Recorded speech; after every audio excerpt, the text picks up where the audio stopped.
আমার বেদাতি ভাই যেটা বলেছেন, ওনার যে দলিলগুলো দিয়েছেন, যুক্তিগুলো দিয়েছেন, ওগুলো আমরা স্মরণ রাখলাম। কিন্তু আমরা ওলামায়ে দেওবন্দ এবছর আর ঈদে মিলাদুন্নবী পালন করতে পারছি না, ওনাদের কথা শুনেও সেটা পারছি না। আমরা এই এক বছর শুধু ঈদে মিলাদুন্নবীর উপরে রিসার্চ করে তার পরবর্তী বছর যদি আমাদের সম্ভব হয় ওনাদের সাথে যোগ হব। এই পর্যন্ত আমরা ঈদে মিলাদুন্নবী করতে রাজি হচ্ছি না ওনাদের কথা অনুযায়ী। আসসালামু আলাইকুম। জি, বেদাতি বললে আমরা খুশি আছি, কেননা আপনিও বেদাতি। নবীর জামানে আপনি ছিলেন না, সাহাবীর জামানে আপনি ছিলেন না, তাবির জামানে আপনি ছিলেন না, আপনার জন্ম বেদাত। আমরা নিজেদেরকে বেদাতি বলে, আমরা আশিকে রাসূল, আমরা সুন্নি মুসলমান, আমরা মিলাদ ক্যাম্প করব। ঈদে মিলাদুন্নবী সাল্লাল্লাহু আলাইহি সাল্লাম উদযাপন করা, থামুন, ঈদে মিলাদুন্নবী সাল্লাল্লাহু আলাইহি সাল্লাম উদযাপন করা নবী প্রেমিকের একটা দাবি, ঠিক কি না বলেন? হয়েছে আমরা আজকে সেই প্রশ্নগুলোর উত্তর যথাযথভাবে আলেমদের থেকে জেনে নেব ইনশাআল্লাহ। তো এখানের মধ্যে আমাদের প্রথম প্রশ্ন হলো যে আমরা যাদেরকে সত্যের মাপকাঠি মানি, অর্থাৎ রাসূল আকরাম সাল্লাল্লাহু তাআলা আলাইহি সাল্লামের সম্মানিত সাহাবী, যাদেরকে সত্যের মাপকাঠি না মানলে ইসলাম সঠিকভাবে মানা যাবে না। তো আজকের যে তথাকথিত জশ্নে জুলুসে ঈদে মিলাদুন্নবী সাল্লাল্লাহু তাআলা আলাইহি সাল্লাম পালন করা হচ্ছে, সেই ঈদে মিলাদুন্নবী সাল্লাল্লাহু আলাইহি সাল্লাম তো কোনো সাহাবী পালন করেন নাই। রাসূল আকরাম সাল্লাল্লাহু আলাইহি সাল্লামের সাহাবী ছিলেন প্রায় ১০০ লক্ষ। তাদের কেউই যদি আজকে এই মিলাদুন্নবী বা এই জশ্নে জুলুসে ঈদে মিলাদুন্নবী পালন না করে, তাহলে আজকে আপনারা কোন হিসাবে বা আপনারা কেন আজকের এই জশ্নে জুলুসে ঈদে মিলাদুন্নবী সাল্লাল্লাহু আলাইহি ওয়াসাল্লাম পালন করতেছেন? একটু জবাব দিবেন দয়া করে কোরআন হাদিসের ভিত্তিতে। আমি আপনার প্রশ্নের জবাব সরাসরি দিচ্ছি, কোনো খুতবা কোনো বিষয় নয়, সরাসরি প্রশ্নের জবাব দিতে চাচ্ছি। এই কথা ওই ব্যক্তি বলতে পারে যে আপনি যে প্রশ্ন করেছেন এই প্রশ্নটি ওই ব্যক্তিই করতে পারে যে ব্যক্তির কোরআন এবং হাদিস সম্পর্কে যার জ্ঞান একেবারে সীমাবদ্ধ, যাকে বলা হয় কুপুমণ্ডুক। এই প্রশ্ন কোনো কুপুমণ্ডুক ব্যতীত আর কেউ করতে পারে না, কেননা তিনি সিহায়ে সিত্তা তথা কুতুবে সিত্তার যে কিতাব রয়েছে ৬টি, সেই কিতাবও যদি তিনি পড়তেন তাহলে এই প্রশ্ন কখনোই করতেন না। কেননা তিরমিজি শরীফের মধ্যে ইমামে তিরমিজি রাহমাতুল্লাহ আলাইহি বাবু মা জাআ ফি মিলাদিন নবী সাল্লাল্লাহু আলাইহি সাল্লাম নামে একটি অধ্যায় কায়েম করেছেন। অধ্যায় কায়েম করে তিনি একথা তার আকীদা হিসেবে প্রকাশ করেছেন যে মিলাদুন নবী পালন করা ইমামে তিরমিজির আকীদা, ঠিক কি না বলেন? তিনি সেখানে একটি হাদিস এনেছেন, কোট করেছেন। তিনি বলছেন এই অধ্যায়ের মধ্যে বাবু মা জা ফি মিলাদিন নবী সাল্লাল্লাহু আলাইহি সাল্লাম অধ্যায়ের মধ্যে তিনি একটি হাদিস এনেছেন। তিনি বলছেন এখানে কাইস ইবনে মারখামা রাদিয়াল্লাহু তাআলা আনহু বলছেন যে আমি রাসূলুল্লাহ সাল্লাল্লাহু আলাইহি সাল্লামের হস্তির বছর জন্মগ্রহণ করেছি। নবী করিম সাল্লাল্লাহু আলাইহি সাল্লাম যেই বছর জন্মগ্রহণ করেছেন, নবী করিম সাল্লাল্লাহু আলাইহি সাল্লাম হস্তির বছরের পরের বছর বা এই বছর জন্মগ্রহণ করেছেন, এমন বর্ণনা রয়েছে। তো তিনি বলছেন যে আমি মারখামা রাদিয়াল্লাহু তাআলা বলছেন যে আমি ও রাসূলুল্লাহ সাল্লাল্লাহু আলাইহি সাল্লাম হস্তির বছর জন্মগ্রহণ করেছি। তিনি বলেন হযরত উসমান ইবনে আফফান রাদিয়াল্লাহু তাআলা আনহু উবাইস ইবনে উসাইম রাদিয়াল্লাহু তাআলা আনহুকে জিজ্ঞাসা করলেন আপনি বড় না রাসূলুল্লাহ সাল্লাল্লাহু আলাইহি ওয়াসাল্লাম বড়? তিনি বললেন ফাকালা রাসূলুল্লাহ সাল্লাল্লাহু আলাইহি ওয়াসাল্লাম আকবারু মিন্নি ওয়া আনা আকদামু মিনহু ফি মিলাদি। বলেন সুবহানাল্লাহ। সাহাবী বলছেন আকবারু মিন্নি, আল্লাহ রাসূল সাল্লাল্লাহু আলাইহি সাল্লামের সাহাবায়ে কেরাম নবী পাক সাল্লাল্লাহু আলাইহি সাল্লামের প্রতি কতটুকু আদব ছিল সেই এই হাদিসের দিকে তাকালে দেখা যায় যে সাহাবী বলেছেন অবশ্যই আল্লাহ রাসূল আকবারু, ইসমে তাবদীলের সিগা, অবশ্যই অবশ্যই আল্লাহ রাসূল আমার থেকে অধিক বড়, তবে জন্মের দিক থেকে আমি আকদামু, আনা আকদামু, আমি অগ্রজ, আমি আগে, মিনহু ফি মিলাদি, মিলাদ আজকে যে বলছি আমরা মিলাদুন নবী, মিলাদ শব্দটা এসেছে হাদিসে পাকের মধ্যে যে নবীজির জন্মের দিক থেকে আমি নবীর জন্মে, আমি আমার নবীর জন্মের আগে আমি জন্মগ্রহণ করেছি, আমার নবী আমার পরে জন্মগ্রহণ করেছে। সুবহানাল্লাহ পড়বেন না? তাহলে আমরা হাদিসে পাকের মধ্যে সাহাবায়ে কেরাম নবীজির জন্ম নিয়ে যে আলোচনা করেছেন সেটা পেয়ে গেলাম, ঠিক কি না? তাহলে তিনি যে বললেন আমাদের প্রতিপক্ষ ভাইয়েরা আমাদের নিকট প্রশ্ন করলেন যে জন্ম নিয়ে সাহাবায়ে কেরাম তো কোনো অনুষ্ঠান করেননি, তো সাহাবায়ে কেরাম তো এখানে নবীজির জন্ম নিয়ে আলোচনা করেছেন। জি, এই ব্যাপারে আমি যদি অসংখ্য হাদিস রয়েছে সাহাবায়ে কেরাম রাসূল আকরাম সাল্লাল্লাহু আলাইহি সাল্লামের মিলাদুন নবী, রাসূল সাল্লাল্লাহু আলাইহি সাল্লামের মিলাদ জন্মদিবস পালন করেছেন। এই ব্যাপারে অসংখ্য হাদিস রয়েছে, তোর মধ্যে আমি একটি প্রসিদ্ধ হাদিস কোট করছি। রইসুল মুফাসসিরিন হযরতে ইবনে আব্বাস রাদিয়াল্লাহু তাআলা আনহু তিনি বলেন, আমি রাসূল করিম সাল্লাল্লাহু আলাইহি সাল্লামের মিলাদ, আমি রাসূল সাল্লাল্লাহু আলাইহি সাল্লামের মিলাদের বর্ণনা, রাসূল সাল্লাল্লাহু আলাইহি সাল্লামের বেলাদাত নিয়ে আমি আমার গৃহের মধ্যে আলোচনা করছিলাম এবং সাহাবে কেরাম তা শ্রবণ করছেন এবং তারা আল্লাহ রাব্বুল আলামিনের প্রশংসা করেছেন এবং রাসূল করিম সাল্লাল্লাহু আলাইহি সাল্লামের উপর দুরূদ শরীফ পাঠ করেছেন। এমত অবস্থায় রাসূল আকরাম সাল্লাল্লাহু আলাইহি সাল্লাম ওই মজলিসের মধ্যে উপস্থিত হলেন এবং রাসূল করিম সাল্লাল্লাহু আলাইহি সাল্লাম খুশি হয়ে বললেন, হাল্লাত লাকুম শাফাআতি, তোমাদের জন্য আমার শাফায়াত, আমার সুপারিশ ওয়াজিব হয়ে গেল। যেরকম সুবহানাল্লাহ। আচ্ছা ঠিক আছে হুজুর, আপনারা যে একটা কথা বললেন যে সাহাবীরা করেছেন বা অন্যান্য অনেক দলিল দিয়েছেন কোরআন এবং হাদিস থেকে অনেকগুলো দলিল দিয়েছেন, কিন্তু আপনারা দেখেন বর্তমানে তথাকথিত যে জুলুস, আপনারা নির্দিষ্ট একটা স্থান হতে কয়েকজন লোক সমবেত হয়ে আবার একটি নির্দিষ্ট স্থান ঘুরে এসে আবার একটা, অর্থাৎ জুলুস বা বাংলায় যাকে র্যালি বলা হয়, আপনারা র্যালি করে এসে মিলাদ কিয়াম করেন, কিন্তু সাহাবীরা তো এভাবে করেন নাই, তাহলে আপনারা এভাবে কেন করতেছেন? জি ধন্যবাদ ভাই, আপনি যদি একটু খেয়াল করেন আমরা এটা কিভাবে করলাম, ওটা কিভাবে করলাম, সেটা কিভাবে করলাম, এতগুলো নিয়ে কথা, সাহাবী করেছেন কিনা, নবী করেছেন কিনা, তাবী করেছে কিনা, আপনি যে আজকে স্টেজে বন্ধে দাঁড়াইছেন এমন কোন প্রমাণ আপনি দেখাতে পারবেন আসমানের নিচে জমিনের উপরে যে নবীগণ এমন কোন স্টেজের মধ্যে দাঁড়িয়ে কথা বলেছে, আপনার মতো মাইক হাতে নিয়ে এরকম প্রশ্ন করেছে? এমন কোন প্রমাণ আপনি দেখাতে পারবেন না। তারপর আমি আপনাকে দিচ্ছি প্রমাণ। সাহাবায়ে কেরাম, প্রথম প্রমাণ যেটা আমি সেটা দিচ্ছি, হযরত ওমর ফারুক আযম রাদিয়াল্লাহু তাআলা ইসলামের দ্বিতীয় খলিফা, হযরত ওমর ফারুক আযম রাদিয়াল্লাহু তাআলা সর্বপ্রথম যখন ইসলাম গ্রহণ করলেন, নবী পাক সাল্লাল্লাহু আলাইহি সাল্লামের দরবারে আগমন করলেন, ইয়া রাসূলুল্লাহ আমি ইসলাম গ্রহণ করলাম, ইয়া রাসূলুল্লাহ আমরা কি হকের উপর রয়েছি? নবীজি বললেন অবশ্যই আমরা হকের উপর। তো হযরত ওমর বললেন, ইয়া রাসূলুল্লাহ আমরা যদি হকের উপর থাকি তাহলে আমরা ঘরের মধ্যে কেন নামাজ পড়ব? আসুন আমরা কাবার চত্বরে গিয়ে নামাজ পড়ব। সুবহানাল্লাহ। সেদিন হযরত ওমর সহ যতজন সাহাবী তখন পর্যন্ত মুসলমান হয়েছিল সমস্ত সাহাবীরা মিছিল সহকারে কাবার চত্বরে নামাজ পড়ার জন্য বের হয়েছিল একসাথে। বলেন সুবহানাল্লাহ। সেদিন আরবের যেই কাফির মুশরিক ছিল তারা উমরের এই উপস্থিতি দেখে আরববাসীরা কম্পিত হয়েছে যে নবী মুহাম্মদের অনুসারীরা, তাদের মধ্যে একটা জাগরণ চলে এসেছে, তাদের মধ্যে একটা জুলুসের ভাব, একটা মিছিলের ভাব, আনন্দ প্রকাশ, তাদের শক্তি জৌলত প্রকাশিত হয়েছে। এর দ্বারা প্রথম। দ্বিতীয় দলিল আমার যেটা, দ্বিতীয় যে প্রশ্ন, এই প্রশ্নের প্রেক্ষিতে দ্বিতীয় জবাব, নবী পাক সাল্লাল্লাহু আলাইহি সাল্লাম যেদিন হিজরত করেছিলেন, বিখ্যাত এই ঘটনাটি অনেক বিখ্যাত। এই ঘটনা সম্পর্কে জানেন না এমন কোন আলেম রয়েছেন বলে আমার জানা নাই। যদি এমন কোন ঘটনা জেনে না থাকেন তাহলে আমি আপনাকে যে আগের কথা যেটা বললাম কুপমণ্ডুক, তার চেয়ে বেশি কথা আমি বলতে চাই না। আমি এটাই জানাতে চাই, সেদিন নবী পাক সাল্লাল্লাহু আলাইহি সাল্লাম যখন হিজরত করে গিয়েছিলেন, মদিনায় পাকের যত শিশু বাচ্চা ছিল, আপনার উত্তরে আমরা সন্তুষ্ট হয়েছে। তবে আমার আরেকটা প্রশ্ন, আলহামদুলিল্লাহ, সেটা হচ্ছে এভাবে আপনারা যে জুলুস করেন ভালো কথা, এই যে আপনারা এভাবে লাইটিং করতেছেন, হাজার হাজার টাকা নষ্ট হচ্ছে এবং বিরিয়ানি খাওয়াচ্ছেন, তারপর আমরা এগুলো অপচয় আর কিছু নয়। অর্থাৎ আপনারা যে কোরআনে পাকে ঘোষণা করেছেন যে অপচয়কারী শয়তানের ভাই। জি জি, এখন আমি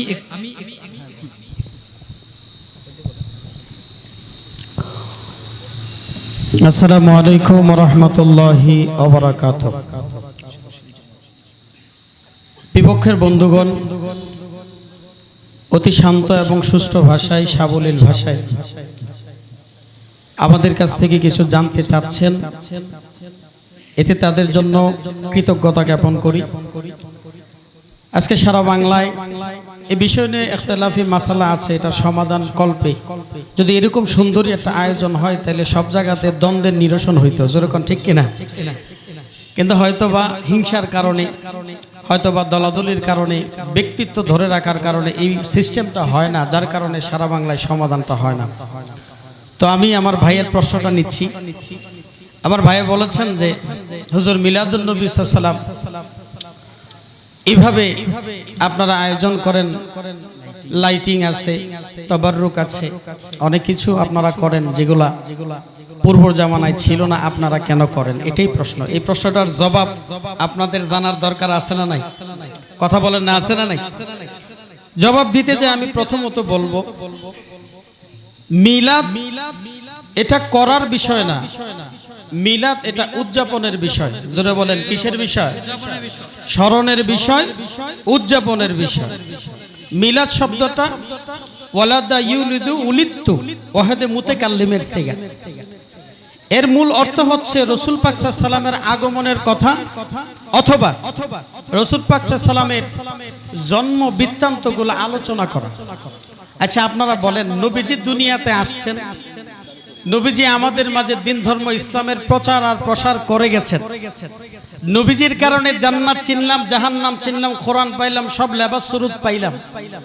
তো ওই নবী আরবি সাল্লামের এই কথাগুলো আলোচনা করাই মিলাদের অন্তর্ভুক্ত। আলহামদুলিল্লাহ বলেন। এখন বাইদের প্রশ্ন যে লাইটিং দরকার কি, জারবাতির দরকার কি, তবাররুকের দরকার কি, এগুলা ওনাদের প্রশ্ন। আসলে দরকার এই কারণে, যেহেতু আমি আগেই বলছি মিলাদ এটা অনুসরণের বিষয় না, উদযাপনের বিষয়, স্মরণের বিষয়। যেরকম ঠিক না ঠিক? আর নবীজির সিরাত এটা আমাদের অনুসরণের বিষয়। এখন মিলাদ উদযাপন করতে যাইয়া লাইটিং এর দরকার হয়, উদযাপন করতে যাইয়া জারবাতির প্রয়োজন হয়, উদযাপন করতে যাইয়া তবারুকের দরকার হয়। যেরকম ঠিক না ঠিক? আচ্ছা ঠিক আছে, আমি আপনার কথা শুনতেছি না, একটু বলি। আপনি বললেন মিলাদ করার জন্য, মিলাদ উদযাপন করার জন্য আপনাদেরকে লাইটিং করতে হবে, বিরিয়ানি খেতে হবে বা তাবারক খেতে হবে, আপনাদের অনেক আয়োজন করতে হবে। তো সেই আয়োজন তো আমাদের সে বা আপনাদের সে আশা করি সাহাবীগণ বেশি ভালো জানতেন। তো সাহাবীরা আপনাদের সে বেশি রাসূলকে বেশি ভালোবাসতেন। তো এমন অবস্থায় সাহাবীদের যুগেও কিন্তু এমন ব্যবস্থা করা যেত, কিন্তু সাহাবীরা না করে আপনারা এই যে নতুন নতুন করে কি সুন্দর ঝাঁকজমকপূর্ণ লাইট ব্যবহার করতেছেন বা কি সুন্দর করে বিরিয়ানি খাওয়াচ্ছেন, অনেকে খাওয়াচ্ছেন। তো সেই যে বিরিয়ানি খাওয়াচ্ছেন বা অর্থ অপচয় করতেছেন, লাইটিং করতেছেন, সাহাবীরা তো ইচ্ছা করলে করতে পারতেন, কিন্তু তারা না করে আপনারা কেন করতেছেন? আমার সাহাবের কাম করেছে, মিলাদ পক্ষে খরচ করে এই সম্পর্কে আপনারা যদি বলতেন তাহলে আমরা অনেক খুশি হতাম। জি ভাইরা আমার, আপনাদের প্রশ্ন এটা যে সাহাবীরা করছে কিনা। যে কোনো শরীয়তের বিধানের ব্যাপারে যদি কতিয়ু সুবুত থাকে, অকাট্য দলিল থাকে, সেক্ষেত্রে সাহাবী করলো কিনা, তাবেঈন করলো কিনা, মুতাআখিরিন মুতাকাদ্দিমিন এরা করলো কিনা, এটা দেখার বিষয় না। যে জিনিসটা রাসূলুল্লাহ নিজে করছেন সে জিনিস কোনো সাহাবী করলেও সই, না করলেও সই, এটাই পালনের বিষয়। যেরকম ঠিক না ঠিক? সহিহ মুসলিমে হাদিস আছে, রাসূল সাল্লাল্লাহু আলাইহি ওয়াসাল্লাম প্রতি সোমবারে রোজা রাখতেন। জোরে বলেন, সোমবারে কি রাখতেন? কথা বলতে হবে, কি রাখতেন? প্রতি সোমবারে রোজা রাখতেন। সাহাবীরা জিজ্ঞাসা করেছেন, ইয়া রাসূলুল্লাহ, ইয়া হাবিবাল্লাহ, আপনি সোমবারে কেন রোজা রাখলেন? আল্লাহ রাসূল বলেন, উলুত্তু ফিহে, এদিনে আমি নবী জন্মগ্রহণ করেছি, এজন্য আমি আমার মিলাদ উদযাপনের জন্য আমি রোজা রাখি। আলহামদুলিল্লাহ বলেন। তাহলে যেখানে নবীজি নিজে উদযাপন করেছেন সেখানে হযরতে আবু বকর করলো কিনা, হযরতে ওমর করলো কিনা, হযরতে উসমান জিন নুরাইন করলো কিনা, হযরতে আলী কাররামাল্লাহু ওয়াজহাহু রাদিয়াল্লাহু তাআলা আলাইহিম আজমাইন তারা করলো কিনা, এটা দেখার বিষয় না। তারপরও আপনারা যেহেতু বলছেন, আমরা দলিল আপনাদেরকে দিচ্ছি। দ্বিতীয় প্রশ্নের উত্তর যেটা রয়ে গেছে, লাইটিং এর দরকার কি, ইওর দরকার কি, মূল পয়েন্ট হচ্ছে এটা উদযাপনের বিষয় বিদায় এটা স্বাচ্ছন্দ্যপূর্ণ করার জন্যই আমরা আজকে লাইটিং এর ব্যবস্থা করছি। যেরকম ঠিক না? এখন কই পাইলেন? এটা সরাসরি কোরআনের আয়াত, আমি দিচ্ছি আপনাদের। রাসূলুল্লাহর মিলাদ উদযাপনের ক্ষেত্রে আনন্দ করা, উল্লাস করা, উল্লাসিত হওয়া, উদ্ভাসিত হওয়া, এটা সরাসরি কোরআনের আয়াত। আলহামদুলিল্লাহ বলবেন না? সূরা ইউনূসে আল্লাহ বলেন, কুল বিফাদলিল্লাহি ওয়া বিরহমাতিহি ফাবিযালিকা ফালইফরাহু হুয়া খায়রুম মিম্মা ইয়াজমাউন। এই ব্যাপারে অসংখ্য তাফসীরের কিতাবে কথা আছে, কিন্তু হানাফি মাযহাবের শ্রেষ্ঠ তাফসীর, শ্রেষ্ঠ মুফাসসির যিনি, ওনার নাম মাহমুদ আলুসি রাহিমাহুল্লাহ, উনি ওনার তাফসীরে রুহুল মাআনিতে এই আয়াতের ব্যাখ্যায়, এই আয়াতের তাফসীরে উনি এভাবে বলছেন যে ফাদলুন শব্দটাকে উনি কোরআন ধরেছেন এবং অবি রহমাতিহি দ্বারা ওয়া মা আরসালনাকা ইল্লা রাহমাতাল লিল আলামিন বলেছেন। তাইলে উনার কথায় উনি তাফসীর করতে যায় লিখেছেন, আল্লাহ যে বলছেন কুল বিফাদলিল্লাহি, ফজল মানে কোরআন, আর অবি রহমাতিহি দ্বারা আমার নবীকে বোঝানো হয়েছে। এজন্য আল্লাহ তাআলার বাণী, তোমরা যারা কোরআন পাইলা, আমার নবী মুহাম্মদুর রাসূলুল্লাহ সাল্লাল্লাহু আলাইহি সাল্লামকে যারা পাইলা তোমরা সকলে হুয়া খায়রুম মিম্মা ইয়াজমাউন, তোমরা সকলে এই বিষয় নিয়ে তোমরা উল্লাসিত হও, আনন্দিত হও। ফাল ইয়াফরাহু, এখানে আদেশ করা হয়েছে তোমরা সকলে যাতে আনন্দিত হও, সকলে যাতে খুশি উদযাপন করো। আলহামদুলিল্লাহ জোরে বলেন না। এই জন্য খুশি উদযাপন করতে যাই আজকে লাইটিং দরকার, খুশি উদযাপন করতে যাই আজকে স্টেজের দরকার, মানুষ জড়ো হবে তাদের খাওয়ানোর উদ্দেশ্যে বিরিয়ানির দরকার। এখন ভাইরা আমার, বন্ধুরা আমার, আমরা এটা নবীর উদযাপনের জন্য করি, আমরা অপচয় মনে করি না।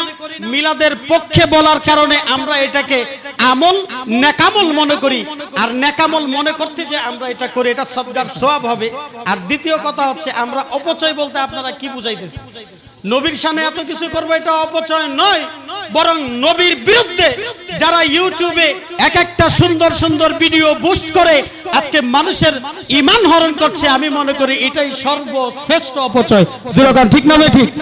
যেন ভাইরা আমার, বন্ধুরা আমার, আমি আমার যতটুকু জানতাম আপনাদের কাছে বলেছি। আমি একটু যুক্ত করতে চাচ্ছি, ভাইরা জানতে চাচ্ছেন লাইটিং কেন করলাম। এই যে লাইটিং করছি না আমরা আজকে এতদিন যেমন আলোকসজ্জা করে রেখেছি, পতাকা লাগাইলাম, গাড়ি নিলাম, নাতে রাসূল পড়লাম, কোরআনে পাক তেলাওয়াত করলাম। দেখেন, খেয়াল করে দেখেন আমরা কি কি করি। আমরা লাইটিং করি, নাতে রাসূল পড়ি, কোরআনে পাকের তেলাওয়াত করি।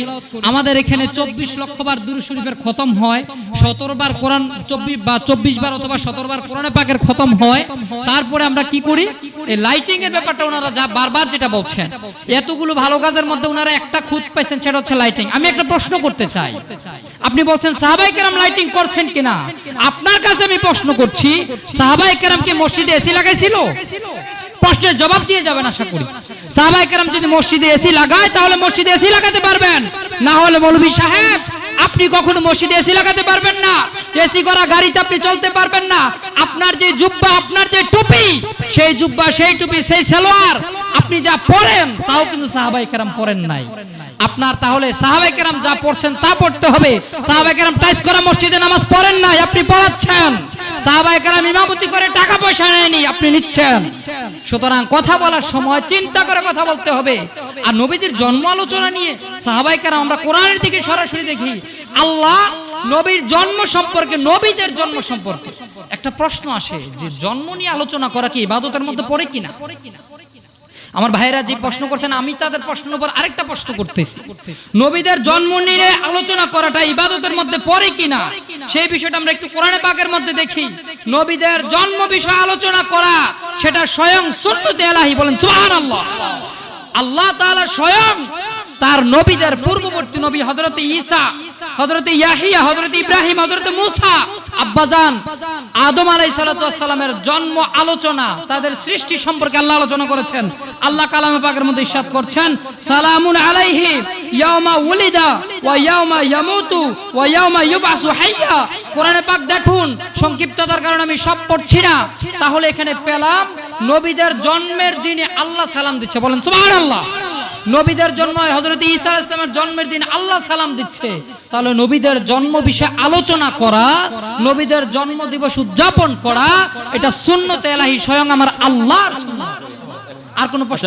হ্যাঁ, প্রশ্ন আছে একটা, যে আপনারা একটা জিনিস বললেন যে সাহাবীরা করেন নাই, সাহাবীর যুগে এসি ছিল না, আপনারা এসি লাগাচ্ছেন কেন? সাহাবীদের যুগে টাইলস ছিল না, আপনারা টাইলস করা মরে যাচ্ছেন কেন? ঠিক আছে, একটা জিনিস খেয়াল করতে হবে, অতীতে মহান আল্লাহ পাক রব্বুল আলামিন প্রত্যেক নবীকে এমন ভাবে প্রেরণ করেন, ওই যুগের মধ্যে যে শ্রেষ্ঠ ওই নবীকে সেই জিনিসটা দিয়ে থাকেন। যেমন দেখেন, হযরত বিভিন্ন নবীকে বিভিন্ন দিয়ে, আমাদের নবীকে দিয়েছেন কি? প্রজ্ঞা, অর্থাৎ হিকমত। আপনি দেখেন এমন হিকমত দান করা হয়েছে আল কোরআনুল কারীম, কোরআন কারীম রাসূল সাল্লাল্লাহু আলাইহি ওয়াসাল্লাম দান করা হয়েছে, নাজিল করা হয়েছে যার উপরে, এমন কিতাব জীবনে পৃথিবীতে আর কিয়ামত পর্যন্ত আসবে না। ঠিক তেমনি এই যে কোরআন থেকে আধুনিকায়ন করতে করতে করতে করতে আজকে আধুনিকায়নের বিজ্ঞানের যুগে এসে এসি আবিষ্কার হয়েছে, আপনার টাইলস আবিষ্কার হয়েছে, আরো অনেক কিছু আবিষ্কার হয়েছে, বাট আবিষ্কার এগুলো কিন্তু আগে ছিল না। তাই এখন সাহাবীরা পালন করেন না, ঠিক আছে, আমরা করতেছি। এখন আমার আরেকটা প্রশ্ন হলো এখানে, যদি আপনারা দেখেন রাসূল আকরাম সাল্লাল্লাহু সাল্লাল্লাহু তাআলা আলাইহি সাল্লাম মিলাদুন নবী উপলক্ষে শুধুমাত্র রোজা রেখেছেন।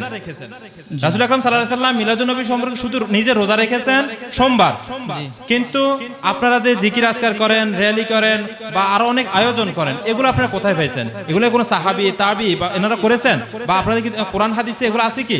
তাহলে আপনারা এগুলো কেন করতেছেন? জি, জি, যেহেতু রাসূল সাল্লাল্লাহু আলাইহি সাল্লাম রোজা ব্যতীত আর কোনোই আমল করেন নাই। জি জি, আমি বলি, আমি আপনার কাছে একটা দলিল চাইবো। নবী পাক সাল্লাল্লাহু আলাইহি সাল্লাম বলেছেন ইয়া উলিদতু ফিহি ইয়াউমুল ইসনাইন, যেটা সুইলা ইয়াউমুল ইসনাইন, সোমবার দিবসের রোজা সম্পর্কে নবীজিকে জিজ্ঞাসা করা হলো, নবীজি বলেন ইয়া উলিদতু ফিহি, সেদিন আমি জন্মগ্রহণ করেছি বলে আমি রোজা রেখে আল্লাহ শুকর আদায় করি। আল্লাহ রাসূল কি বলেছেন যে ওই দিন আমি নামাজ পড়ি না, সেদিন আমি জিকির আজকার করি না, আমি দান সদকা করি না? আপনি বারবার বলছেন বিরিয়ানির কথা। নবী করিম সাল্লাল্লাহু আলাইহি ওয়াসাল্লামকে সাহাবায়ে কেরাম জিজ্ঞাসা করলেন আইয়ুল ইসলামে খায়র, ইসলামের মধ্যে সর্বোত্তম কাজ কি? নবীজি বললেন তোমার পরিচিত অপরিচিত সকলকে সালাম দাও, মানুষজনকে খাওয়া। বলেন সুবহানাল্লাহ। আমরা নবীজির সেই হাদিসকে এখানে একত্রিত করে অনেকগুলো কাজকে একত্রিত করে আমরা আমল করছি। মানুষকে খাওয়ানো নবীর কথা অনুযায়ী সর্বোত্তম কাজ, ঠিক কি না? তাই জন্য আমরা মানুষকে খাওয়াই। জি, আপনি কি জন্য বলছিলেন একটা প্রশ্ন? আরেকটা প্রশ্ন আরেকটা প্রশ্ন হচ্ছে যে আপনারা মিলাদুন নবী পালন করেন, ভালো কথা। আপনারা বলেন ঈদে মিলাদুন নবী সকল ঈদের সেরা ঈদ। আপনারা বলতেছেন এর সকল ঈদের সেরা ঈদ। আমরা শরীয়তের মধ্যে মাত্র দুইটি ঈদ পাই, সেটা হচ্ছে ঈদুল ফিতর, ঈদুল আজহা।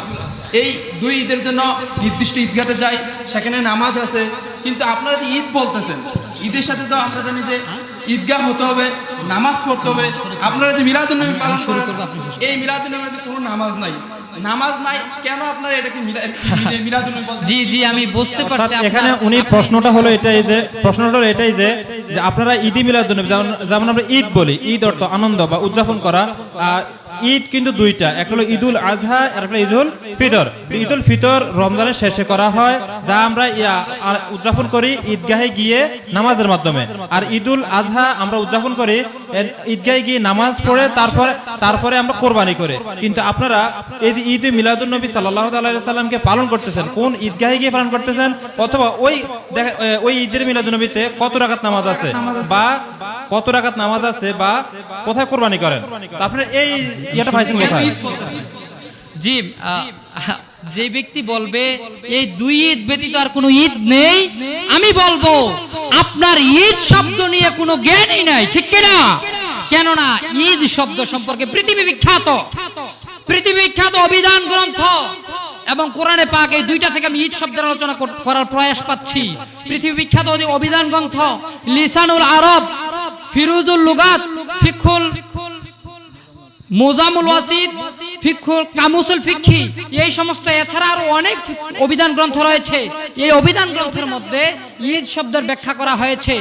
ঈদ হচ্ছে ওই দিবস, ওই দিনকে বলা হয় ঈদ, ওই সময়টাকে বলা হয় ঈদ, যেই সময় কোনো ব্যক্তি কোনো কিছু প্রাপ্তিতে খুশি হয়, আনন্দ প্রকাশের যে সময়টা হয়, সেই সময়টা ঈদ। যেমন আপনার ছেলে জন্মগ্রহণ করেছেন, আপনি খুশি না বেজার? আপনি খুশি। আপনার সন্তান জন্মগ্রহণ করেছে, আপনি খুশি। তো আপনি খুশি হয়ে আপনি আকিকা দিচ্ছেন। আকিকা হচ্ছে কিসের? জন্মের আনন্দ প্রকাশের অনুষ্ঠানের নাম আকিকা। আপনি একটু আগে যে প্রশ্ন করেছেন যে নবী কি এই যে বিরিয়ানি খাওয়ানোর যে বিষয়টা, আমি বিরিয়ানি খাওয়ানোর যে তাবাররুক নিয়ে প্রশ্ন যেটা আসছিল, আগের প্রশ্নটা আবার আনতে চাই, যেহেতু এটা কথাটা স্মরণ আসছে, এটা বলতে চাচ্ছি। এটা যে আল্লাহ রাসূল সাল্লাল্লাহু আলাইহি ওয়াসাল্লাম হিজরতের পরে, কিসের পরে? হিজরতের পরে নবী পাক সাল্লাল্লাহু আলাইহি সাল্লাম হাদিসের কিতাবে যেটা আসছে, আক্কান নবী সাল্লাল্লাহু আলাইহি ওয়াসাল্লাম, নবী পাক সাল্লাল্লাহু আলাইহি ওয়াসাল্লাম হিজরতের পরে পশু জবাই করে জিয়াফতের আয়োজন করেছেন। সমস্ত সাহাবীরা সেই জিয়াফতের মধ্যে অংশগ্রহণ করেছিলেন।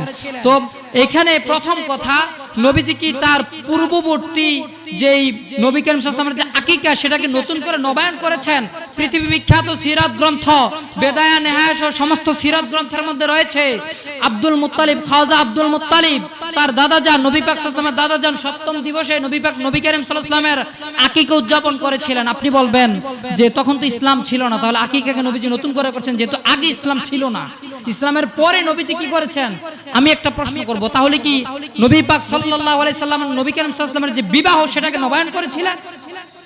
আম্মাজান খাদিজা রাদিয়াল্লাহু তাআলা আনহার সাথে নবীজির যে আকদা হয়েছিল, সেটা কি শুদ্ধ ছিল না? সেটা যদি অশুদ্ধ হয় আস্তাগফিরুল্লাহল আযীম মাআযাল্লাহ, তাহলে আল্লাহ রাসূল সাল্লাল্লাহু আলাইহি সাল্লামের যেই সমস্ত সন্তানগণ হিজরতের পূর্বে দুনিয়াতে এসেছিল তাদের কি জন্ম সম্পর্কে কোনো ত্রুটি রয়েছে? এই কথা বলতে পারবেন? পারবেন না। তাহলে তাবাররুকের বিষয়, নবীজির জন্ম উপলক্ষে তাবাররুকের বিষয় স্বয়ং সিরাতুন নবী, নবীজির আমল দ্বারা, সুন্নতে রাসূল দ্বারা প্রমাণিত। আপনারা কি বুঝতে পারছেন আমার কথা? আচ্ছা, বুঝতে পারছি ব্যাপারটা। যে ঈদ শব্দের আলোচনা চলছে, যেটা এটা আমি আগের প্রশ্নের পরিপূর্ণ করলাম, ঈদ শব্দের আলোচনা। তাহলে আমরা শাব্দিক অর্থে লুগাবিভাবে পাইলাম। দ্বিতীয় যেটা কোরআনিক যে আলোচনাটা, যে ঈদ শব্দ কোরআনের মধ্যে আছে কিনা, এবং এই বিষয়ে আলোচনা ভাই করছেন। তা আমরা যে ঈদ পেয়ে থাকি, মূলত যে শরীয়তের যে দুইটা ঈদের কথা বলা হয়েছে, সেটা হচ্ছে ঈদুল আজহা আর একটা হচ্ছে ঈদুল ফিতর। সেই দুই ঈদ তো কোরআনের কারিমের মধ্যে সরাসরি উল্লেখ নাই, সরাসরি ঈদ বলে উল্লেখ নাই। আল্লাহ রাব্বুল আলামিন শুধুমাত্র একটি জায়গায় ঈদ, সরাসরি ঈদ শব্দটা উল্লেখ করছেন কোরআনুল কারিমের মধ্যে।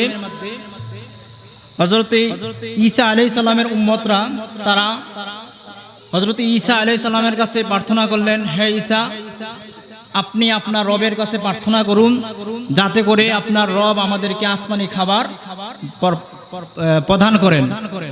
তখন ঈসা আলাইহিস সালাম আল্লাহর কাছে বলেন, ওয়াইজ ক্বালা ঈসা ইবনে মারইয়াম আল্লাহুম্মা রাব্বানা আনজিল মাইদাতাম মিনাস সামা তাকুনু লানা ঈদান লিআউয়ালিনা ওয়া আখিরিনা। হে আল্লাহ, আপনি আমাদের নিকট আসমান থেকে খাদ্য নাজিল করুন, আর যেই দিন সেই খাদ্যটা নাজিল করবেন সেই খাদ্য নাজিলের দিবসটা আমাদের জন্য ঈদের দিন হবে। যেরকম সুবহানাল্লাহ। সেই খাদ্য নাজিলের দিবস যদি ঈদ হতে পারে, তাহলে আমাদের প্রিয় নবী হযরত মুহাম্মদ সাল্লাল্লাহু আলাইহি সাল্লামের আগমনের দিবস, সেটা নিঃসন্দেহে সবচেয়ে বড় ঈদ, ঠিক না বেঠিক? সেই জন্য আমরা সেটাকে বলি সকল ঈদের সেরা ঈদ, ঈদে মিলাদুন নবী সাল্লাল্লাহু আলাইহি সাল্লাম। যদি ঈদ করতে হলে নামাজ লাগে, ঈদ করতে হলে যদি কোনো একটা বিশাল মাঠে জমায়েত হতে হয়, তাহলে তো আল্লাহ রাব্বুল আলামিন কোরআনুল কারীমের মধ্যে বলতেন না যে যেই খাবার নাজিল হয়েছে সেই খাবার নাজিলের হওয়ার কথা যদি আল্লাহ ঈদ ঘোষণা করেন, সেখানে তো আল্লাহ বলেন নাই সেখানে নামাজ পড়তে হবে, বড় একটা মাঠে যাইতে হবে, সেখানে ওয়াজিব তাকবীর দিতে হবে, সেটা তো বলেন নাই। তাহলে বোঝা গেল ঈদ হতে হলে তাকবীরও লাগে না, অনেক ক্ষেত্রে বড় জামাতের মধ্যে উপস্থিত হতে হয় না। আশা করি বুঝতে পারছেন। আচ্ছা, হাদিসে পাকের মধ্যে ঈদ সম্পর্কে আলোচনা রয়েছে। যে আমরা যদি একটু দেখি, ঈদ শব্দ আপনারা বলেছেন ঈদ, দুটি ঈদের কথা বলেন আপনারা বারবার, দুই ঈদ। আমরা আর ঈদ আছে কিনা ইসলামী শরীয়তের মধ্যে, সেই ব্যাপারে একটু হাদিসে পাকের দিকে যদি নজর করি, তাহলে আমরা দেখতে পাবো নবী পাক সাল্লাল্লাহু আলাইহি সাল্লাম খুতবা দিচ্ছেন একদিন জুমার দিনে। নবীজি বলেন, ওহে আমার সাহাবীরা, এই জুমার দিন তোমাদের জন্য আমার আল্লাহ ঈদের দিন করেছেন। বলেন সুবহানাল্লাহ। কেন? নবীজি বলেন, হিয়া খুলিকা ফিহি আদামু, এই দিনে আদম আলাইহিস সালামকে আল্লাহ তাআলা সৃষ্টি করেছেন, সেই জন্য এই দিন হচ্ছে ঈদের দিন। বলেন সুবহানাল্লাহ। আদমের সৃষ্টির দিন ঈদ। আর যেই নবী স্বয়ং আদমের নবী, নবীকুল সম্রাট, রাসূলকুল সম্রাট নবী পাক সাল্লাল্লাহু আলাইহি সাল্লামের বেলাদত শরীফ, সেই দিনটাকে ঈদের দিন হতে পারে না? আরো ঈদ খুঁজি, তাহলে আমরা পাইলাম উনাদের কথা এখানে বোল্ড হয়ে গিয়েছে। কি উনাদের কথাটা এখানে রহিত হয়ে গিয়েছে এই দলিল দ্বারা। কিভাবে? উনারা যে দুই ঈদ বলতেছেন, তাহলে আমরা প্রত্যেক বছরে আরো 52টা ঈদ পাইলাম। কয়টা? সপ্তাহে একটা করে, 52 সপ্তাহে এক বছর হয়। আমরা আরো 52টা ঈদ পাইলাম, তাহলে ঈদ সংখ্যা কত হইল? 54। আর একটু যদি আমরা হাদিসে পাকের দিকে খেয়াল করি, আমরা দেখতে পাবো হাদিসে পাকের মধ্যে হযরত ওমরকে আল ইয়াউমা আকমালতু লাকুম দীনাকুম ওয়া আতমামতু আলাইকুম নি'মাতি, যে আয়াত রয়েছে, এই আয়াত পাঠ করে ইহুদি পাদ্রী বলতেছে, ওমর, এই আয়াত যদি আমাদের উপর আল্লাহ নাজিল করত, তাহলে আমরা এই দিনটাকে ঈদ হিসেবে পালন করতাম। হযরত ওমর বলেন, ও পাদ্রী, এই কথা তুমি জেনে রাখো যে এই দিনকে আমরা দুইটা ঈদ হিসেবে পালন করি। বলেন সুবহানাল্লাহ। এই দিন আমাদের জন্য দুটি ঈদ ছিল, এক হচ্ছে ইয়ামুল জুমআ, পূর্বে হাদিস বর্ণিত, এটা দলিল সাব্যস্ত হয়ে গিয়েছে। দ্বিতীয়টা হযরত ওমর বলেন ইয়ামুল আরাফা হচ্ছে মুসলমানদের জন্য ঈদের দিন। বলেন সুবহানাল্লাহ। তাহলে হযরত উমরের কথা অনুযায়ী আমরা আরো একটি ঈদ পাইলাম, 55টি ঈদ আমরা পেয়ে গেছি। আর যারা পান না তারা মাত্র 2টা পান, আমরা 55টি পাইছি।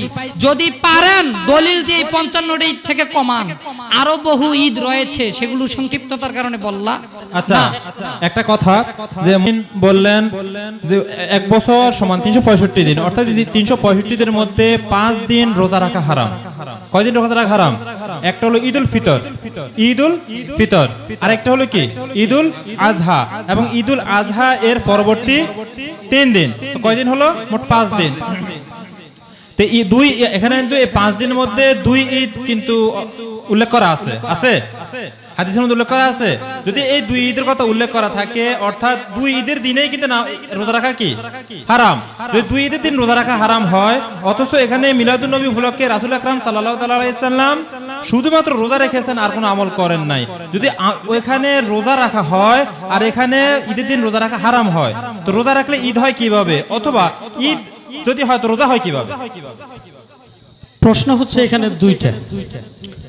এক নম্বর প্রশ্ন হচ্ছে নবীজি রোজা ছাড়া অন্য আমল করেন নাই, এটা ওনার প্রশ্ন। দ্বিতীয় প্রশ্ন হচ্ছে এই দিনে অন্য কোনো আমল আছে কিনা। প্রথম জবাব আমি এভাবে দিতে চাই, মিশকাতুল মাসহাবি প্রসিদ্ধ হাদিসের কিতাব, সে হাদিসে হযরত আব্দুল্লাহ ইবনে আব্বাস রাদিয়াল্লাহু তাআলা আনহু থেকে একখানা হাদিস বর্ণনা করা আছে। হযরত ইবনে আব্বাস রাদিয়াল্লাহু তাআলা আনহু উনি একদিন আয়াত তেলাওয়াত করতেছেন এক ইহুদির সামনে। জোরে বলেন কার সামনে? কথা বলেন না, কার সামনে? ইহুদির সামনে। কথা বলতে হবে, আপনারা বুঝেন না না বুঝেন আল্লাহই জানে, একটু হা না বললেন। কোরআনের তেলাওয়াত করতেছেন কার সামনে? ইহুদির সামনে। আল ইয়াউমা আকমালতু লাকুম দীনাকুম, এই আয়াতখানা। যখন এই আয়াত তেলাওয়াত করতেছেন তখন ইহুদি বলতেছেন ইবনে আব্বাসকে, মিশকাতুল, এই হাদিসটা মিশকাত শরীফের মাঝে আছে, তিরমিজিতেও আছে, করতেছেন এটা যে এই আয়াতে কারিমা যদি ও আব্বাস আমাদের উপরে নাজিল হইতো, তাইলে এই দিনটাকে আমরা ঈদের দিন বানাইতাম। সুবহানাল্লাহ বলবেন না? কিসের দিন বানাইতো? জোরে বলেন না, কিসের দিন? তখন ইবনে আব্বাস উনি বলতেছেন, আপনি হয়তো জানেন না, এই আয়াতটা যেদিন নাজিল হয়েছে ওই দিন 2টা ঈদ ছিল। জোরে বলেন কয়টা? কথা বলেন না, কয়টা? ভাইজান, আমার ভাই যেটা বলছেন এটা ওনারাও জানে, আমরাও জানি। আমি একটা শব্দ যুক্ত করতেছি আমার ভাইয়ের সাথে, সংক্ষিপ্ত, সেজন্য এটা হচ্ছে, আপনারা বলছেন যে ঈদের মধ্যে নামাজ আছে, রোজা হইলে ঈদ হয় না, ঈদ হইলে রোজা হইতো না। আপনার কথা যেটা, তো আল্লাহ বলছেন, হযরত ঈসা আলাইহিস সালামের যে ঘটনা এখানে বলছেন যে আল্লাহ আমাদের উপর খামচা দেন, খাদ্যবর্তী খামচা দেন, আর দিলে এটা আমাদের জন্য, আমাদের পূর্ববর্তী পরবর্তী সকলের জন্য ঈদ হয়। কোরআনে পাক থেকে পাইলাম খানা পাইলে ঈদ হয়। কথা বলবেন না আপনারা? খানা পাইলে, খাদ্য পাইলে, খামচাবর্তী খাবার পেলে ঈদ হয়। আপনি বলছেন ঈদ হইলে রোজা রাখা হারাম। মানে আমি বলতে চাচ্ছি এই আয়াতটা যেটা নাজিল হয়েছে সেটা তো ঈসা আলাইহিস সালাম এবং তার অনুসারীদের জন্য নাজিল হয়েছে। আমরা তো উম্মতে মুহাম্মদ, ঈসা আলাইহিস সালামের সম্প্রদায় একটা বাগ, আর আমরা উম্মতে মুহাম্মদী আলাদা বাগ। তাহলে আমরা উম্মতে মুহাম্মদী কেন ঈসা আলাইহিস সালামকে অনুসরণ করব? এটা তো কখনো আমাদের শরীয়তের মধ্যে প্রযোজ্য নয়। জি ধন্যবাদ। আমি আমার কোরআনে আসছে কিভাবে এটা? তাহলে আপনি বলছেন যদি ঈসার শরীয়ত হয় তাহলে কোরআনে কেন এটা নাজিল করলেন? কিন্তু কোরআনের সবকিছুকে আমাকে মানতে হবে তা তো না। কোরআনের আহকাম, কোরআনের আহকামে আয়াত হচ্ছে 500, আমি 500-র উপর আমল করতে পারবো। আপনি মনে বুঝেন নাই, আমরা তো কোনোদিন মিলাদুন নবীকে ফরজ, ওয়াজিব, সুন্নাত বলিনি, আমরা মুস্তাহাব, মুস্তাহসান বলছি। যদি আহকামের আয়াত হইতো অবশ্যই মিলাদুন নবী পালন করা ফরজ হইতো। আমরা ফরজ বলছি কোনোদিন? এই সৃষ্টি জগৎ থেকে এই পর্যন্ত ফরজ বলছে কেউ বলে নাই। করতেছেন একটা নির্দিষ্ট সময় 12 রবিউল আউয়াল নির্দিষ্ট করেন। আমরা সারা বছরই উদযাপন করি, তবে 12 রবিউল আউয়াল সারা বছর মিলাদুন নবী উদযাপন করি, তবে 12 রবিউল আউয়ালে যাওকু শৌকের সাথে করি না। সেটা তো আপনারা 12 সারা বছর করেন বললে সেটা ভুল হবে। মানে আপনারা নির্দিষ্ট একটা দিন, শুধু আজকের এই 12 রবিউল আউয়াল দিন করেন। আচ্ছা, নির্দিষ্ট দিনের ইবাদত চাচ্ছেন? নির্দিষ্ট দিন, নির্দিষ্ট কোনো কিছু করাটা তো এটা তো নির্দিষ্ট দিনে ইবাদত চাচ্ছেন তো? নির্দিষ্ট দিনে ইবাদত, নির্দিষ্ট দিনে ইবাদত সম্পর্কে একটু হাদিস দেখি আমরা, আছে কিনা, দিন নির্দিষ্ট করে ইবাদত আছে কিনা সেটা একটু দেখি। কোরআনে পাকের মধ্যে তো রয়েছেই আমি একটা হাদিস কোট করব, তারপর আমাদের মাওলানা সাহেব জবাব দিবেন। আমি একটা হাদিসে পাক আমি একটু কোট করতে চাই যে নবী করিম সাল্লাল্লাহু আলাইহি ওয়াসাল্লাম যখন মদিনায় পাকে হিজরত করে গেলেন, হিজরত করে যাওয়ার পরে ইহুদিদেরকে দেখলেন তারা আশুরার দিনে রোজা রাখে। কি করে? আশুরার দিন উদযাপন করে। ভাব গাম্ভীর্যে, ধর্মীয় ভাব গাম্ভীর্যে আশুরার দিন উদযাপন করে, তাদের ধর্মীয় ভাব। নবী করিম সাল্লাল্লাহু আলাইহি ওয়াসাল্লাম জিজ্ঞাসা করলেন কেন তারা? বলতেছে এই ঘটনা, তারা মুক্তি পাইছে সেজন্য। উনি কি বলতে বোঝাতে চাচ্ছে সেটা আমি বুঝেছি। আমার কথা হলো উনি বারবার যেটা প্রমাণ করতে চাচ্ছেন সেটা হলো ইহুদি এবং খ্রিস্টানদের প্রমাণটা ইনি আমাদের সামনে আনতেছেন। ইহুদি এবং খ্রিস্টানদের প্রমাণ তো আমরা মানতে পারি না। আমরা যাদেরকে বেদাতি বলি ওনারা তো বেদাতি এভাবে করতেছেন, অন্য সম্প্রদায়ের দলিলটা ওনারা নিজেরা আনতেছেন। সুতরাং এটা আমাদের জন্য প্রযোজ্য যে নয়। আমি আপনার জবাবটা দিচ্ছি। মূলত আগে আমি বলতে চাই এটা আমরা এখানে সমাধানের জন্য নিজেরা আসছি। হয় আমরা সংশোধন হব, নয় আপনারা হবেন, আমাদের দেখে বাকি মানুষ সংশোধন হবে। যেরকম ঠিক কিনা? আমরা কেউ তর্কে না যাই। আমি যে কথাটা বলতেছিলাম, বাইদের কথা হচ্ছে ঈদের দিনে নবীজি মিলাদুন নবী পালন করছেন রোজা রেখে। আমরা তো তাবারক খাই, ঠিক কিনা বলেন? আমরা তাবারক কেন খাই এটা দলিল দিতে চাই। আমি তাবারুক কেন বলতেছেন? আপনারা বিরিয়ানি কেন সেটা বলেন। সেটাও বলতেছি। বিরিয়ানির দলিল আমি দিয়েছি, আপনি ছিলেন না। বিরিয়ানির দলিল আমি দিয়েছি। নবী পাক সাল্লাল্লাহু আলাইহি সাল্লাম যে জিয়াফতের আয়োজন করেছেন সেটা আমি ওইটা বলতেছি না। উনি তাবারুক বলতেছে কেন? উনি বিরিয়ানি বলো। বিরিয়ানি বললে সমস্যা হয়। বরকতের জিনিস কিন্তু সবার সহ্য হয় না। বরকতের জিনিস সবার কিন্তু সহ্য হয় না। বরকতওয়ালাদের বরকতের জিনিস সহ্য হয়। যারা বরকতওয়ালা না তাদের নিকট মিলাদুন নবী ভালো লাগবে না, তাদের নিকট মিলাদুন নবীর তাবাররুকে পাখানা মনে হবে। কথা বুঝতে পারছেন? সুতরাং আমি ভাইজান বলেন।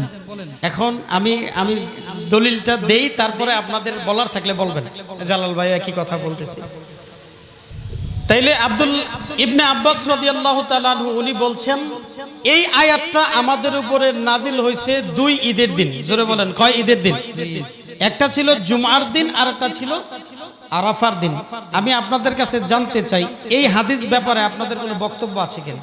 এই হাদিসের সহিহ হওয়ার ব্যাপারে আপনাদের কোনো কথা আছে কিনা বলেন। সেই ব্যাপারে আমাদের কোনো বক্তব্য নেই, যে হাদিসটা সহিহ। সনদে বুখারীর মধ্যে এসেছে, সেই জন্য আমরা এটা মানতে পারলাম। আমি বলতেছি, আমাকে বলুন। তাইলে উনাদের বক্তব্য অনুযায়ী শুক্রবার জুমার দিন ঈদের দিন মানছে তারা। জোরে বলেন কিসের দিন? হ্যাঁ, ঈদের দিন। এটা ওনারা স্বীকার করছেন। 2 নাম্বার আরাফার দিন, এটাও ঈদের দিন, এটাও ওনারা স্বীকার করেছেন। আমার ভাই বলেছেন এক বছরে 55টি না, শুক্রবার 54টি, শুক্রবার 52টি। 54টি, হ্যাঁ। শুক্রবার যদি 52টি হয় তাহলে ঈদের দিন রোজা রাখা যাবে না, এটা ওনাদের বক্তব্য। তাহলে নবীজির ঈদে মিলাদুন নবীতে নবীজি নিজে রোজা রাখতেন। এখন ওনাদের বক্তব্য হচ্ছে নবীজি এই দিনে রোজা রাখতেন, তা আপনারা যে ঈদ করেন এটা তো রোজা রাখা, আপনারা তো রোজা রাখেন না। তার মানে ওনাদের প্রশ্ন হচ্ছে ঈদ হইলে কি রোজা রাখতে হইব? রোজা রাখা 5 দিনে হারাম, ঠিক না? ঈদের দিনে রোজা রাখা কি হারাম? হারাম। সেই ক্ষেত্রে মিলাদুন নবী সররে দুজাহানের মিলাদ মাহফিল আমরা যখন উদযাপন করি, ওই দিন নবী রোজা রাখছেন উম্মতের জন্য, এটা ওয়াজিব সুন্নতে মুআক্কাদা, এটা বানায়া দেন নাই। কথা কোন ঠিক না বেঠিক? যার ধারাবাহিকতায় আমরা রাখি না। আর দ্বিতীয় প্রশ্ন হচ্ছে, ভাই বলছিল সাহাবীরা করছেন কিনা আপনাদের মতো এরকম ব্যয়বহুল অবস্থানে। হ্যাঁ, 4 সাহাবীর আপনি কওল খুলে দেখবেন, বিশেষ করে হযরত আবু বকর সিদ্দিকের আমি বলতে চাই রাদিয়াল্লাহু তাআলা আনহু, উনি এই ঈদে মিলাদুন নবীকে কেন্দ্র করে উনি হাজার হাজার টাকা, হাজার হাজার দিরহাম উনি ব্যয় করতেন। আলহামদুলিল্লাহ বলেন, সুবহানাল্লাহ। আলহামদুলিল্লাহ বললেন হাজার হাজার টাকা দান করতে, ওটা প্রমাণটা কি আমাকে একটু বলে দেন। অবশ্যই প্রমাণ আছে। কোথায় আছে এটা? হযরত আবু বকর সিদ্দিক রাদিয়াল্লাহু তাআলা আনহুর উনার ঘটনা নিয়ে যারা মিলাদ আপনারা মানেন না, ওনাদের একটা কিতাব আছে, ওই কিতাবের নাম হচ্ছে সাহাবা কাহিনী। জোরে বলেন কিতাবের নাম কি? জোরে বলেন কি নাম?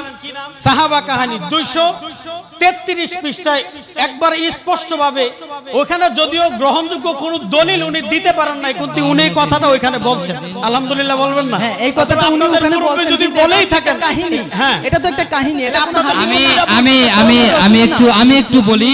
আপনি বারবার যেটা বলতে চাইছেন, আমাদের প্রতিপক্ষ ভাইরা বলতে চায় যে ঈদের দিন রোজা রাখা হারাম। 2 ঈদ এবং সাথে আরো 3 দিন, 5 দিন, এটা সুস্পষ্ট। এবং তারা মানছে জুমার দিনে। আমরা বলি 100% ইসলামী শরীয়তে 5 দিন রোজা রাখা হারাম বছরে। 360 দিন রোজা রাখা জায়েজ কিনা বলেন তো দেখি? 360 দিন রোজা রাখা জায়েজ কিনা? 360 দিন রোজা রাখা যায়, কিন্তু 5 দিন তো নির্দিষ্ট করা হয়েছে। তো আল্লাহ রাসূল বলেন প্রত্যেক সপ্তাহে শুক্রবার ঈদ, তাহলে আপনারা বলছেন যে ঈদের দিন রোজা রাখা হারাম, তাহলে শুক্রবার ঈদের দিন, তাহলে এই দিন আল্লাহ রাসূলের কথা অনুযায়ী উকুফে আরাফা এবং শুক্রবার ঈদের দিন 53 দিন পাইলাম। উকুফে আরাফা একদিন এবং 52 দিন হচ্ছে সাপ্তাহিক দিন।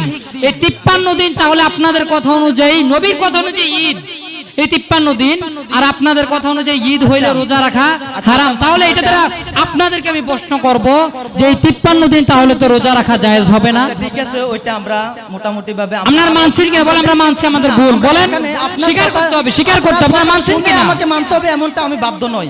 আমি আপনার কথাগুলো শুনলাম, এগুলো আমার স্মরণে আছে, আমি আরো স্টাডি করে তারপর এটাতে একটা সমাধান। জি জি, বিষয়বস্তু এটাই। আরেকটা প্রশ্ন করতে চাই। জি, আপনি কিছুক্ষণ আগে একটা দলিল দিয়েছেন, কুল বিফাদিল্লাহি ওয়া বিরাহমাতিহি ফাবিযালিকা ফালিয়াফরাহু ওয়া খায়রুম মিম্মা ইয়াজমাউন। তোমরা যখন আল্লাহর পক্ষ থেকে দয়া এবং রহমত পাবে তখন তোমরা আনন্দ উল্লাস করো। তো এখন অন্য আয়াতের মধ্যে বলা হয়েছে যে কদ জাকুম মিনাল্লাহি নূর ওয়া কিতাবুম মুবিন। এখানে কিতাব দ্বারা কোরআনকে বোঝানো হয়েছে।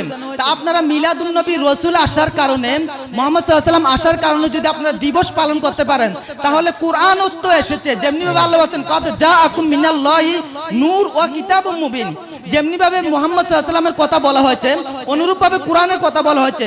তো মুহাম্মদ সাল্লাল্লাহু আলাইহি ওয়াসাল্লাম আসার উপলক্ষে আপনারা দিবস পালন করেন, তাহলে কোরআনের উপলক্ষে কেন দিবস পালন করেন? আমি দিবস পালন সম্পর্কে ইতিপূর্বে দলিল দিয়েছি যে নবী করিম সাল্লাল্লাহু আলাইহি ওয়াসাল্লাম আশুরার দিবস সম্পর্কে নবীজি বলেছেন, আপনি বলেছেন আমি বুঝতে পারছি। বলা শুরু করার সাথে সাথে আপনি বলছেন বুঝতে পারছি। আমি তো এখন বলতে, আপনি বুঝতেই পারেন নাই।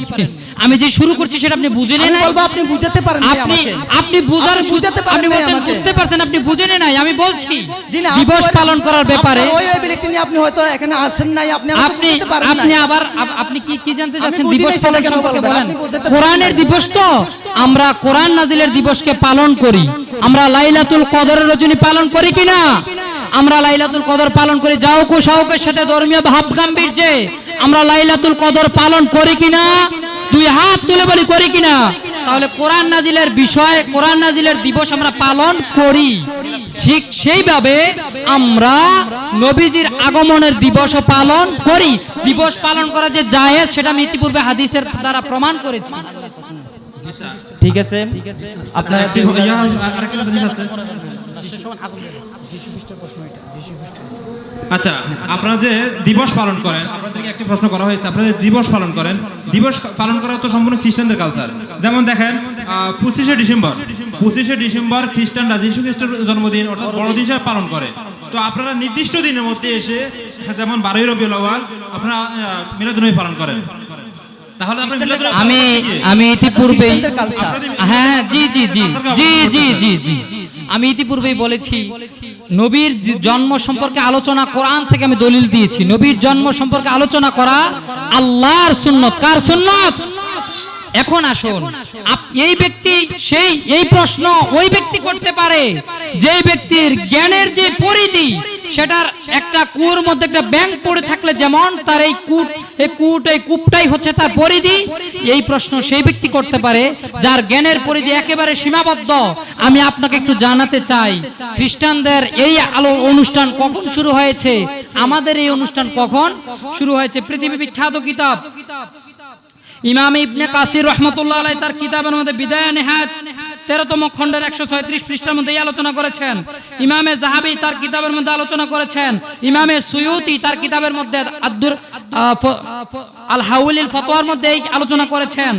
আমি মূল কথাটা বলে দিচ্ছি, মূল কনসেপ্ট যেটা, সেটা হচ্ছে সর্বসম্মতিক্রমে পৃথিবী বিখ্যাত গ্রন্থসমূহের মধ্যে মিলাদুন নবী শুরু হওয়ার ব্যাপারে, অর্থাৎ আমরা যে জুলুস করি, আমরা যে তাবাররুক বিতরণ করি, আমরা যে ওয়াজ নসিহত করি, আমরা যে কোরআনে পাকের তেলাওয়াত করি, বর্তমান যেই কালচার সেটা শুরু হয়েছে সর্বসম্মতিক্রমে 604 হিজরিতে। কত হিজরিতে?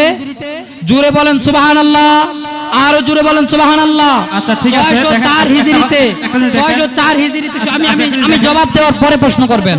604 হিজরিতে, 604 হিজরি মোতাবেক খ্রিস্টাব্দ হচ্ছে 1174 খ্রিস্টাব্দে সর্বপ্রথম মিলাদুন নবীর জাওক ও শাওক, নবীর জন্মানুষ্ঠান আলোচনা, নবীর জন্মানুষ্ঠান উপলক্ষে যাবতীয় কার্যাবলী আনুষ্ঠানিকভাবে শুরু হয়েছে। এখন আসুন, জন্মাষ্টমী যেটার কথা আপনারা বলছেন সেটা শুরু হওয়ার দিবসটা আমরা জানি।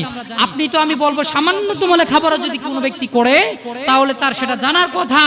এই যে খ্রিস্টানদের যেই অনুষ্ঠান জন্মাষ্টমী, সেটা 1565 খ্রিস্টাব্দে সর্বপ্রথম চালু হয়। প্রায় 400 বছর আগে মুসলমানদের নবী জন্মের অনুষ্ঠান শুরু হয়েছে। তাহলে কোনো ব্যক্তি এই কথা অস্বীকার করার জন্যই জন্মাষ্টমী একটা জিনিস দেখেন, আপনি বুঝতে পারছেন নি বিষয়টা? আমি বলতেছি, আপনি দেখেন রাসূল আকরাম আপনি বলছেন আপনাদের যে আয়োজনটা 604 খ্রিস্টাব্দ হতে হচ্ছে, 604 হিজরি থেকে 1174 খ্রিস্টাব্দ। আচ্ছা 604 হিজরি থেকে হচ্ছে। তার আগেই কিন্তু রাসূল আকরাম সাল্লাল্লাহু আলাইহি সাল্লাম সাহাবীদেরকে নিষেধ করে গেছেন যে যেন এক রোজা না রাখা হয়, অর্থাৎ খ্রিস্টানদের সাথে সাদৃশ্য এমন কোনো কিছু না রাখা। আপনি মনে বুঝেন না আমার কথা এখনো। প্রায় 400 বছর পরে খ্রিস্টানরা শুরু করেছে মুসলমানদের থেকে। না, মুসলমানদেরকে ফলো করে খ্রিস্টানরা জন্মাষ্টমী শুরু করেছে। এটা সুস্পষ্টভাবে প্রমাণিত। আপনি এখন গুগলের মধ্যে চার্জ দেন, এখন পাবেন। রাসূল আকরাম সাল্লাল্লাহু আলাইহি সাল্লাম সাহাবীদেরকে নিষেধ করে গেছেন যেন এক রোজা না রাখে, দুই রোজা রাখতে। জি, অর্থাৎ আমরা এক রোজা রাখি না, আমরা দুইটাই রাখি। ঠিক আছে, এটা নিষেধ হওয়ার কারণে আপনারা দুই রোজা রাখেন। আমরা খ্রিস্টানদের সাথে তো কোনোভাবেই মিলাদুন্নবী মিলে না। খ্রিস্টানদের সাথে সাদৃশ্য কোনো কাজ করা যাবে না। জি। হাদিসে সরাসরি নিষেধ আছে যে জি। খ্রিস্টানদের সাথে সাদৃশ্য কোনো কাজ করা যাবে না। এটা আমরাও মানি। খ্রিস্টানরা এক রোজা রাখতেন, রাসূল আকরাম সাল্লাল্লাহু আলাইহি ওয়াসাল্লাম এক রোজা জি। রাখতে নিষেধ করে গেছেন। তো খ্রিস্টানরা দিবস পালন করেন, আপনারা কেন দিবস নির্দিষ্ট দিনে মিলাদুন্নবী পালন করতেছেন? আপনি তো, আমি যেটা বারবার বলছি, প্রায় 400 বছর পরে খ্রিস্টানরা জন্মাষ্টমী শুরু করছে। তাহলে 400 বছর আগে যে শুরু করলো, সে 400 বছর না, হ্যাঁ 400 বছর আগে, 400 বছর আগে মুসলমানরা সর্বপ্রথম মিলাদুন্নবীর অনুষ্ঠান শুরু করেছে। কাদের? খ্রিস্টানদের শুরু করার 400 বছর আগে। তাহলে খ্রিস্টানরা কাদের অনুসরণ করেছে? আপনি মনে বুঝেন নাই আমার কথাটা এখনো। 1174 খ্রিস্টাব্দে মুসলমান বাদশাহ মুজাফর আবু সাইদ কুকারবি বিন জৈনুদ্দিন আলী বিন বক্তকিন সর্বপ্রথম 604 হিজরিতে মিলাদুন্নবীর অনুষ্ঠান শুরু করেছিলেন। ওই অনুষ্ঠানের মধ্যে হাজারো উলামা ফুদালা আবেদ ব্যক্তিগণ উপস্থিত থাকতেন। এমনকি চারো মাযহাবের বিখ্যাত তৎকালীন সময়ের চারো মাযহাবের ইমামগণ ওই অনুষ্ঠানের মধ্যে উপস্থিত থাকতেন।